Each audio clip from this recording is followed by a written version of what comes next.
उत्तराखंड के वनंतरा रिजॉर्ट में काम करने वाली रिसेप्शनिस्ट अंकिता भंडारी 18 सितंबर 2022 को अचानक रहस्यमय तरीके से वनंतरा रिजॉर्ट से गायब हो गई। अंकिता भंडारी उत्तराखंड के पौड़ी गढ़वाल जिले के एक छोटे से गांव श्रीकोट की रहने वाली थी। अंकिता के गांव श्रीकोट तक जाने वाले रास्ते बहुत दुर्गम और खड़ी चढ़ाई वाले हैं। वहां पर जीवन बहुत ही कठिन है।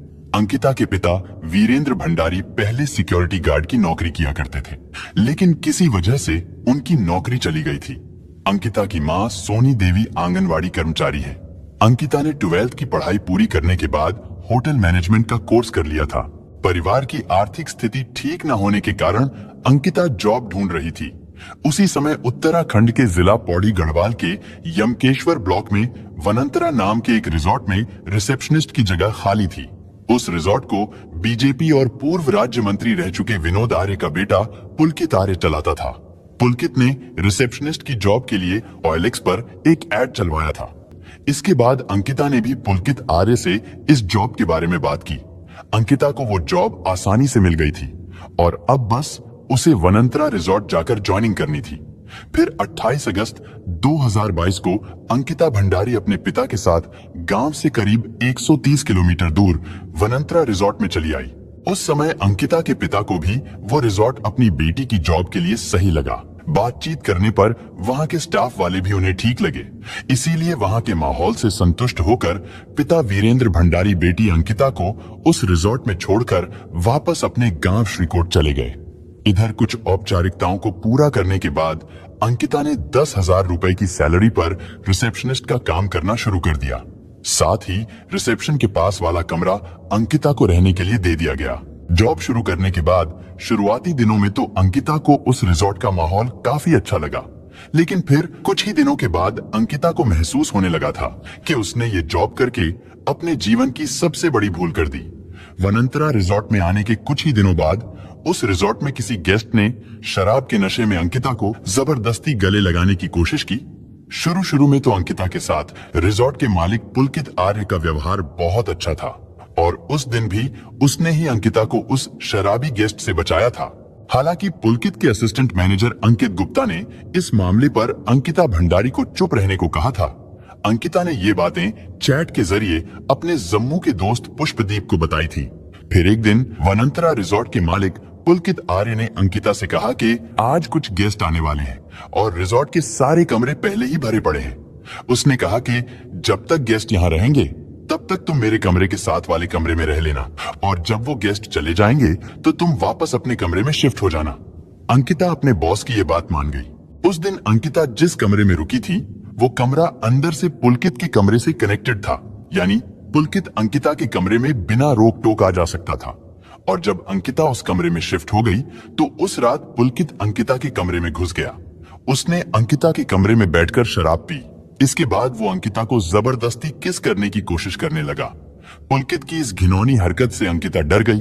उसने पुलकित का विरोध किया और उसे खूब खरी खोटी सुनाई।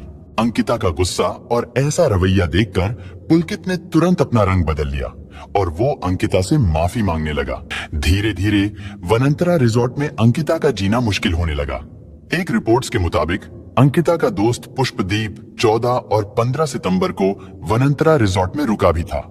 फिर 16 सितंबर को वो वापस जम्मू लौट गया था। इसके बाद 17 सितंबर की रात को अंकिता और पुष्पदीप की व्हाट्सएप चैट के जरिए बात हुई।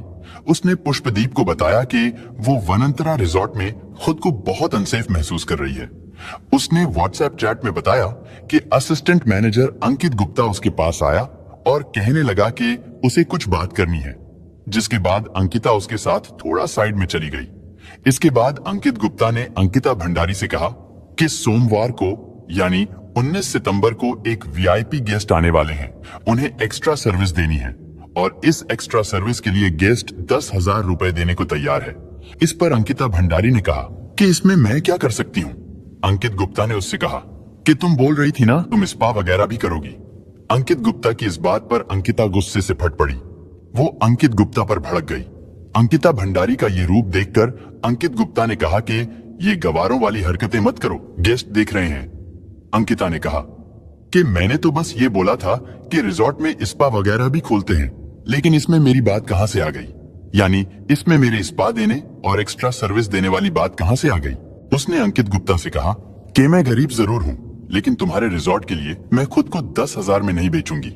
अंकिता भंडारी का जवाब सुनकर अंकित ने अपनी बात बदलते हुए कहा कि वो उससे ऐसा करने के लिए नहीं कह रहा है, बल्कि वो तो उससे किसी और लड़की के लिए पूछ रहा था जो इस काम को करने के लिए तैयार हो। इसके बाद अंकिता भंडारी ने अपने दोस्त पुष्पदीप को बताया कि वो जानती है अंकित का ये ऑफर केवल उसी के लिए था और अंकित ने जानबूझकर उसे 10,000 रुपए के बारे में सुनाया था ताकि 10,000 का अमाउंट सुनकर मैं एक्स्ट्रा सर्विस देने के लिए तैयार हो जाऊंगी। अंकिता ने अपने दोस्त से कहा कि अगर उन्होंने दोबारा मुझे ऐसा करने के लिए कहा तो मैं यहाँ काम नहीं करूंगी। उसने वनंतरा रिजॉर्ट के बारे में बोलते हुए कहा कि ये कितना गंदा होटल है और आप भी समझ सकते हैं कि यहाँ एक्स्ट्रा सर्विस देने से उन लोगों का क्या मतलब रहा होगा। एक 19 साल की बच्ची जो अपने ऊपर अपने परिवार की इतनी बड़ी जिम्मेदारी लेकर चल रही हो, उसे मजबूर समझकर उससे किस तरह का काम करने का दबाव बनाया जा रहा था, ये अपने आप में बहुत शर्म की बात थी। इसके बाद 18 तारीख को शाम करीब 4 बजे के आसपास किसी बात को लेकर वनंतरा रिजॉर्ट के मालिक पुलकित से अंकिता की लड़ाई हो गई। उस दिन रिजॉर्ट के कई कर्मचारियों ने भी अंकिता को रोते हुए देखा था और फोन पर मदद की गुहार लगाते हुए भी सुना था। हेलो मैम, मैम करण बोल रहा हूँ, क्या हो गया? प्लीज मेरा बैग ऊपर ले जा दो दुकान तक। चल चलो गाड़ी घुमा, चल नीचे चल, नीचे चल, नीचे चल। आ रहे हैं मैम, हम आ रहे हैं, 2 मिनट बस। वनंतरा रिजॉर्ट के एक कर्मचारी का कहना था कि जब अंकिता मैम रो रही थी तब अंकित गुप्ता उनके सामने हाथ उठाकर डांस कर रहा था, यानी वो उसका मजाक उड़ा रहा था। 18 सितंबर 2022 को शाम 6 बजे अंकिता के दोस्त पुष्पदीप ने जब उसे फोन किया तो अंकिता फोन पर रोने लगी।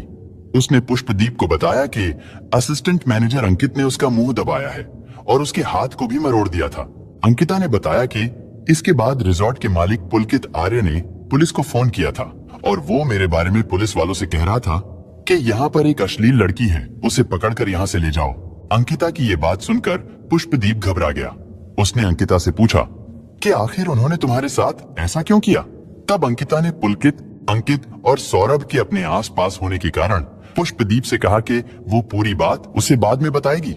इतना कहकर अंकिता ने फोन काट दिया और फिर करीब 2.5 घंटे बाद रात 8:30 बजे अंकिता ने पुष्पदीप को फोन किया। पुष्पदीप को अंकिता की तरफ से गाड़ियों का शोर सुनाई दे रहा था। पुष्पदीप ने अंकिता से पूछा कि तुम अभी कहां पर हो? अंकिता ने उससे बताया कि पुलकित सर ने उससे कहा है कि चलो कहीं बाहर घूमकर आते हैं। पुष्पदीप ने अंकिता से एक बार फिर से पूछा कि अब बताओ क्या बात हुई थी, लेकिन इस बार भी पुलकित आर्य, अंकित गुप्ता और सौरभ भास्कर के आसपास होने की वजह से अंकिता पुष्पदीप को कुछ भी नहीं बता पाई। इसके बाद रात 9:38 पर पुष्पदीप के मोबाइल फोन पर वनंतरा रिजॉर्ट के मालिक पुलकित आर्य ने फोन किया। पुलकित ने बताया कि वो लोग वनंतरा रिजॉर्ट में पहुंच गए हैं। इसके बाद पुलकित आर्य पुष्पदीप से अंकिता की शिकायत करने लगा। उसका कहना था कि अंकिता अब काम पर ध्यान नहीं देती, हमेशा फोन पर लगी रहती है। उसने पुष्पदीप से कहा कि हमें थोड़ा एक्स्ट्रा ऑर्डिनरी लड़की चाहिए। पुष्पदीप पुलकित की बातों से समझ गया था कि वो अंकिता को जॉब से निकालने की बात कर रहा है। इसके बाद पुष्पदीप ने अंकिता को फोन किया, लेकिन अंकिता का फोन स्विच ऑफ आ रहा था। इसलिए फिर भी पुष्पदीप ने पुलकित को फोन किया। पुष्पदीप ने उसे कई बार फोन किया, लेकिन अब पुलकित ने फोन नहीं उठाया और फिर कुछ देर बाद पुलकित का फोन भी स्विच ऑफ हो गया। अब पुष्पदीप को लगने लगा था कि अंकिता जरूर किसी बड़ी मुश्किल में है, वरना रिजॉर्ट पहुंचते ही वो उसे फोन जरूर करती। इसके बाद 18 सितंबर की रात को ही वनंतरा रिजॉर्ट में काम करने वाले एक कर्मचारी से भी पुष्पदीप की बात हुई। पुष्पदीप ने उस कर्मचारी से पूछा कि क्या अंकिता मैम रिजॉर्ट में पहुंच गई है? उस कर्मचारी ने बताया कि हमने सुना है वो रिजॉर्ट में पहुंच गई है, लेकिन हमने उन्हें अभी तक देखा नहीं है। उसने बताया कि अंकित सर उनके लिए खाना लेकर गए थे और शायद अब तक तो वो खाना खाकर सो भी गई होंगी। इसके बाद 19 सितंबर को सुबह करीब 8:30 बजे पुष्पदीप ने अंकिता के नंबर पर एक बार फिर से फोन लगाया, लेकिन उसका फोन अभी भी स्विच ऑफ ही आ रहा था। इसके बाद पुष्पदीप ने वनंतरा रिजॉर्ट के शेफ को फोन करके अंकिता के बारे में पूछा। शेफ ने बताया कि शायद अंकिता मैडम कहीं बाहर टहलने गई हैं। इसके बाद पुष्पदीप ने एक बार फिर पुलकित आर्य को फोन किया, लेकिन उसका फोन अब भी बंद था। 18 तारीख की रात से ही अंकिता का फोन बंद हो जाना, उससे बात ना हो पाना, ये सारी बातें पुष्पदीप को अब परेशान करने लगी थी। फिर उसने किसी तरह से रिजॉर्ट के असिस्टेंट मैनेजर अंकित गुप्ता का फोन नंबर हासिल कर लिया। उसने अंकित गुप्ता को फोन किया। फोन वनंतरा रिजॉर्ट के मालिक पुलकित आर्य ने उठाया था और फिर पुलकित आर्य ने पुष्पदीप से क्या बात की थी, हम वो ऑडियो क्लिप भी आपको सुना रहे हैं। हाँ, आपका फोन क्यों लिया था उन्होंने? मेरा फोन, उसका फोन स्विच ऑफ हो गया था, बैटरी डाउन हो गई थी उसकी, उसे तुमसे बात करनी थी। जब मैंने आपको फोन किया था ना, 9 बजे। हाँ, जब मैंने आपको लास्ट टाइम पे फोन किया था, हाँ जी। तो उस टाइम पे वो मेरे साथ ही थी हम्म। और उसने मेरे से मेरा फोन लिया और उसके बाद फिर मैंने उससे कहा कि फोन दे दे। उसने कहा कि मैं आपको मॉर्निंग में दे दूंगी फोन। और आपने दे दिया? भाई मेरे फोन में मुझे रात में क्या करना था फोन का? अच्छा जी, ठीक है, चलो कोई बात नहीं। रात में मुझे फोन का क्या करना था? मेरा फोन तो उसी के पास था। रात को? हाँ। तो मेरे को तो फोन तो नहीं किया उन्होंने। क्या? मेरे को फोन नहीं किया फिर भी। अच्छा, उल्टा मैंने 3 बार किया, उन्होंने उठाया नहीं। फिर ऐसा कैसे हो सकता है बताइए? भाई देखो, तुम्हारी क्या अगर बात? अगर अगर आपका फोन उनके पास है और मैं 3 बार रात को कॉल कर रहा हूँ तो मेरे एटलीस्ट फोन एक पे बार भी तो किया उठाएंगे आपने? ना। हाँ, आपके फोन पे। तो मेरा फोन भी घंटी बजी हाँ जी। और मेरा फोन घंटी बजी और मेरा फोन भी नहीं उठाया? नहीं, मैं वही कह रहा हूँ। ये ऐसा रात तो की पॉसिबल? ये रात की बात है, कोई 10:30 कितने बजे? 10 साढ़े 10 बजे की बात है। 10:30 बजे तक तो हम लोग सो रहे थे वहां रिसोर्ट में। अच्छा। 10:30 बजे तक तो हम वहां पे लगभग ये मान के चलो 9 बजे तक हम रिसोर्ट में थे। हम्म। उसको खाना सर्व किया, खाना खाया उसने। खाना और हम खाया अपने था? हाँ, खाना उसको सर्व किया था। रात को? हाँ, कब? हम अपने लगभग 9 बजे करीब। 9 बजे के करीब जब आप वापिस आए थे? हाँ देखिए, जब आप बाहर थे ना, हाँ। तब मेरी लास्ट टाइम बात हुई थी। उसके बाद आके सिर्फ आपका फोन आया था मुझे। अच्छा, उसके बाद से उनका फोन बंद है और अभी तक बंद ही है। तो मैं वही तो कह रहा हूँ ना, मैं तो उसके बाद सीधा वहां आया रिसोर्ट में और तो मैंने रिसोर्ट अभी में अपना वहीं हाँ, रुका। सुबह सुबह निकला मैं रिसोर्ट से 6 बजे करीब। अभी आपको फोन मिला? नहीं मिला अभी तक? ना, अभी नहीं मिला फोन मेरा। नहीं मिला? ना, तो आप अपने फोन को सर्च कीजिए ना।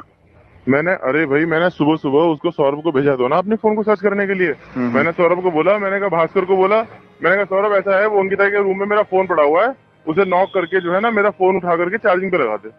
मैं अभी थोड़ी देर में पहुंच रहा हूँ रिजॉर्ट में। तो उसने मेरे को बोला कि भैया, उसने सौरभ को भेजा, उसने बोला भैया वो तो रूम में नहीं है। मैंने कहा अच्छा। और उसका सामान वगैरह कह रहा हूँ, सामान सामान सब रखा है उसका। अच्छा, सीसीटीवी तो होंगे ना?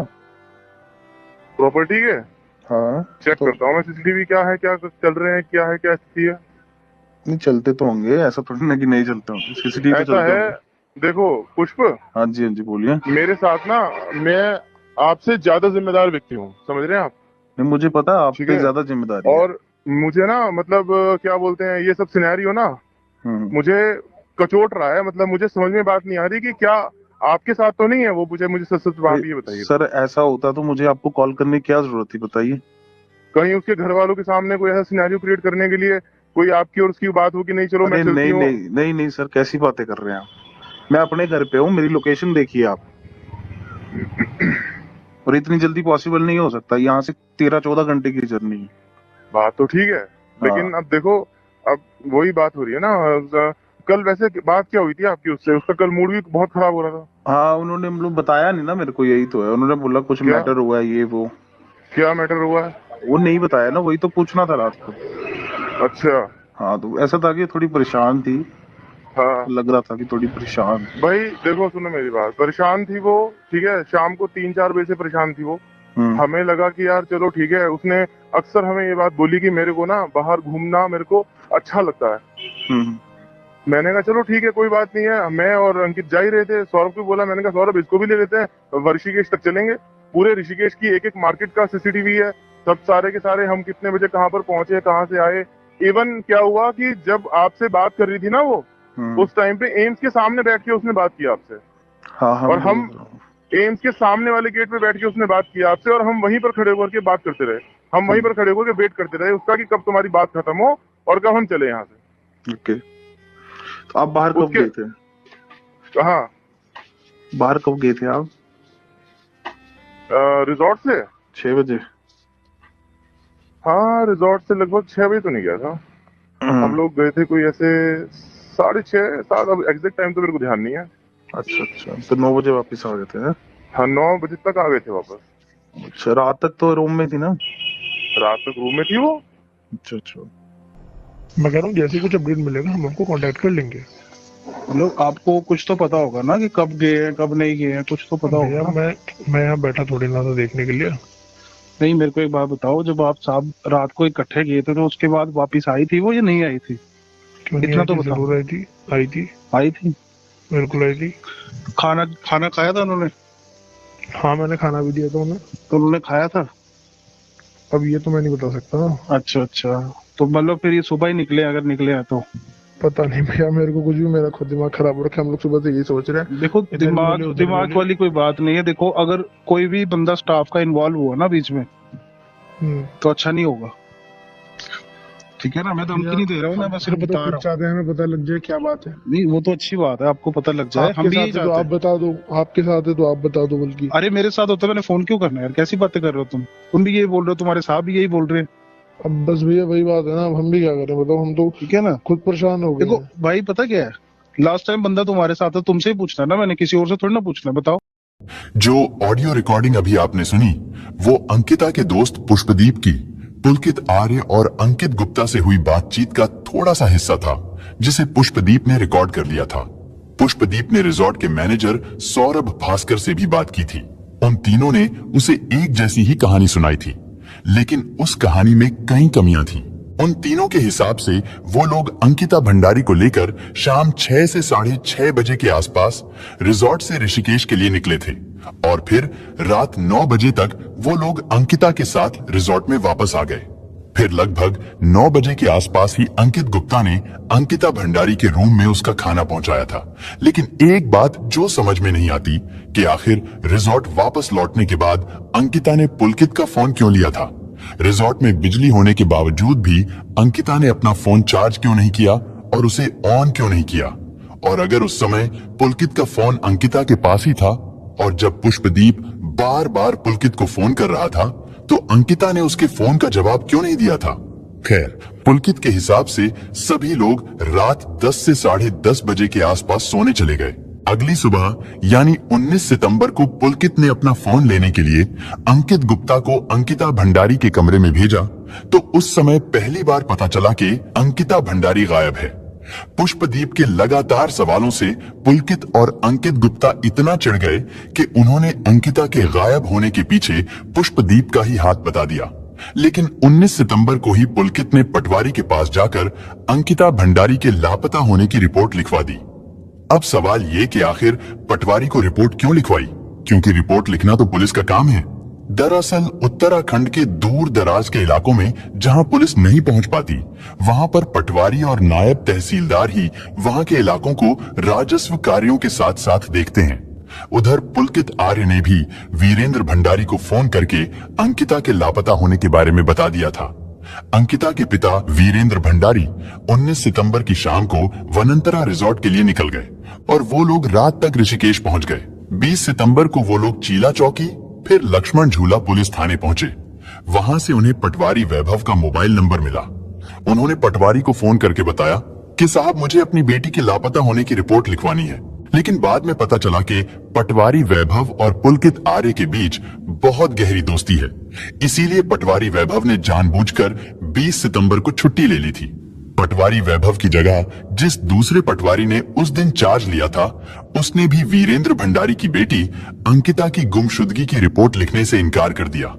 अपनी बेटी की गुमशुदगी की रिपोर्ट लिखवाने के लिए पिता वीरेंद्र भंडारी घंटों तक पटवारी और पुलिस स्टेशन के चक्कर लगाते रहे, जबकि पुलकित आर्य और उसके पिता को उसी पुलिस स्टेशन में इज्जत से बैठाकर चाय पिलाई जा रही थी। और फिर थक हार कर अंकिता के पिता डीएम के पास पहुंचे। आखिर में डीएम के हस्तक्षेप के बाद ये मामला पुलिस को सौंप दिया गया। इसके बाद 21 सितंबर को इस मामले में पहली बार पुलिस ने एफआईआर लिखी। उधर 21 सितंबर को अंकिता का दोस्त पुष्पदीप भी जम्मू से वनंतरा रिजॉर्ट पहुंच गया। उसने अंकिता के परिवार को अंकिता से हुई अपनी व्हाट्सएप चैट और पुलकित आर्य तथा वनंतरा रिजॉर्ट के स्टाफ से हुई बातचीत की ऑडियो रिकॉर्डिंग भी सौंप दी, जो कि पब्लिक भी हो गई। उसने पुलिस को भी अपना बयान दिया। मुख्य आरोपी पुलकित आर्य और उसके दोनों आरोपी दोस्त अंकित और सौरभ अंकिता के लापता होने के दिन से ही फरार चल रहे थे। इसके बाद लक्ष्मण झूला पुलिस ने शुक्रवार यानी 23 सितंबर को तीनों आरोपियों को गिरफ्तार कर लिया। पूछताछ के दौरान उन तीनों ने बताया कि घटना वाली रात आपसी विवाद के चलते अंकिता भंडारी को चीला नहर में धक्का दे दिया, जिस कारण उसकी डूबने से मौत हो गई। 24 सितंबर को उत्तराखंड एसडीआरएफ ने चीला नहर से अंकिता भंडारी का शव बरामद कर लिया था। इसके बाद पुलिस ने अंकिता भंडारी की गुमशुदगी के मामले में अरेस्ट किए गए आरोपियों के खिलाफ हत्या और सबूत मिटाने की धाराएं बढ़ा दी थी। पुलिस ने चीला नहर के आसपास की सीसीटीवी कैमरों की फुटेज निकलवाई। पुलिस को एक सीसीटीवी फुटेज में पुलकित आर्य, अंकित गुप्ता और सौरभ के साथ अंकिता भंडारी भी दिखाई दे रही थी।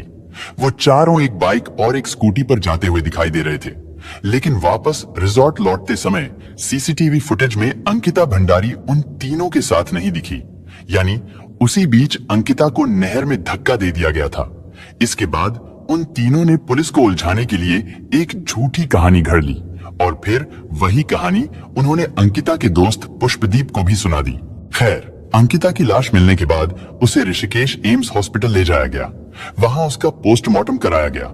पोस्टमार्टम रिपोर्ट से पता चला उसके शरीर पर चोटों के कई निशान थे और पानी में डूबने को ही उसकी मौत का कारण बताया गया। कई मीडिया रिपोर्ट्स में यह बताया गया था कि पोस्टमार्टम रिपोर्ट में अंकिता के साथ दुराचार का कोई सबूत नहीं मिला था, लेकिन कुछ चश्मदीदों ने एम्स हॉस्पिटल में अंकिता की लाश को देखा था और उनका कहना था कि उसे बुरी तरह से नोचा गया था। उसके हाथ और पैर की उंगलियां भी टूटी हुई थीं। उसके शरीर की हालत को देखकर ऐसा लगता था जैसे उसे जलाया भी गया था। उसके शरीर पर कई जगह दांत के निशान भी थे। कई लोगों का तो ये भी मानना है कि अंकिता को पहले मारा गया था, उसके बाद उसे चीला नहर में फेंक दिया गया था। क्योंकि अंकिता की लाश जब चीला नहर से निकाली गई थी तो उसकी लाश फूली हुई नहीं थी। हालांकि उसकी लाश 18 सितंबर से ही पानी में थी। इसके बाद 23 सितंबर को वनंतरा रिजॉर्ट में वहां के स्थानीय लोगों ने गुस्से में आकर तोड़फोड़ कर दी। हालांकि वनंतरा रिजॉर्ट के चारों तरफ सीसीटीवी कैमरे भी लगे हुए थे, लेकिन वो सीसीटीवी कैमरे काफी लंबे समय से काम नहीं कर रहे थे। इसलिए रिजॉर्ट में अंकिता भंडारी और पुलकित आर्य के बीच हुए झगड़े का कोई भी सीसीटीवी फुटेज पुलिस को नहीं मिला था। हालांकि जांच टीम का कहना था कि फोरेंसिक टीम ने बुलडोजर चलने से पहले ही वनंतरा रिजॉर्ट से सारे सबूत जुटा लिए थे। इसी बीच अंकिता भंडारी मामले में वनंतरा रिजॉर्ट में काम कर चुके कुछ पुराने कर्मचारियों का बयान भी सामने आया था और इन्हीं कर्मचारियों में से एक महिला कर्मचारी ने मीडिया को बताया था कि पुलकित आर्य उसे बहुत गंदी गंदी गालियां देता था। वनंतरा रिजॉर्ट में लड़कियां बुलाई जाती थीं और जो वीआईपी गेस्ट आते थे उनकी एंट्री नहीं कराई जाती थी, उनकी कोई आईडी भी नहीं ली जाती थी। वनंतरा रिजॉर्ट में चरस से लेकर गांजा, स्मैक, महंगी शराब सब कुछ उपलब्ध था और जब कोई कर्मचारी पुलकित से अपनी सैलरी मांगता था तो वो उसके साथ मारपीट करता था, फिर चोरी का इल्जाम लगाकर उसे रिजॉर्ट से निकाल देता था। इसके अलावा पुलकित की उस इलाके के पटवारी के साथ भी साठगांठ थी। वो पटवारी भी रिजॉर्ट में आया जाया करता था। खैर, 25 सितंबर 2022 को अंकिता भंडारी का अंतिम संस्कार कर दिया गया। दरअसल पुलकित आर्य वनंतरा रिजॉर्ट में अवैध और देह व्यापार जैसे कामों को अंजाम देता था और वो अंकिता भंडारी को भी इसमें धकेलना चाहता था, लेकिन अंकिता ने ये सब करने से साफ मना कर दिया था। और फिर वनंतरा रिजॉर्ट में चल रहे इन गंदे कामों से परेशान होकर अंकिता भंडारी 18 सितंबर 2022 को वनंतरा रिजॉर्ट को छोड़कर जाने वाली थी, जिससे पुलकित आर्य को ये लगने लगा था कि ये लड़की उसके लिए आगे चलकर बहुत बड़ा खतरा बन सकती है, साथ ही उसके रिजॉर्ट और उसके परिवार के राजनीतिक करियर पर भी दाग लगा सकती है।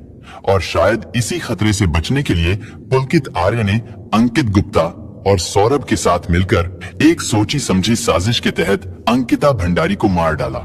सोची समझी साजिश इसलिए क्योंकि पुलकित ने पुलिस को यह बयान दिया था कि जब नहर के पास अंकिता के साथ उसकी बहस हुई थी तो उस बहस में अंकिता ने उसका मोबाइल छीनकर नहर में फेंक दिया था, जिसके बाद उसने अंकिता को नहर में धक्का दे दिया। लेकिन पुलकित के मोबाइल की कॉल डिटेल्स, लोकेशन और पुष्पदीप से हुई उसकी बातचीत की कॉल रिकॉर्डिंग से ये साफ हो गया था कि पुलकित ने पुलिस को झूठा बयान दिया था, क्योंकि उसका मोबाइल नहर में फेंका ही नहीं गया था, बल्कि वो मोबाइल तो अंकिता की मौत के बाद भी यूज होता रहा था। हालांकि बाद में पुलिस को उस चीला नहर से एक मोबाइल फोन भी मिला, लेकिन ये मोबाइल फोन अंकिता का था।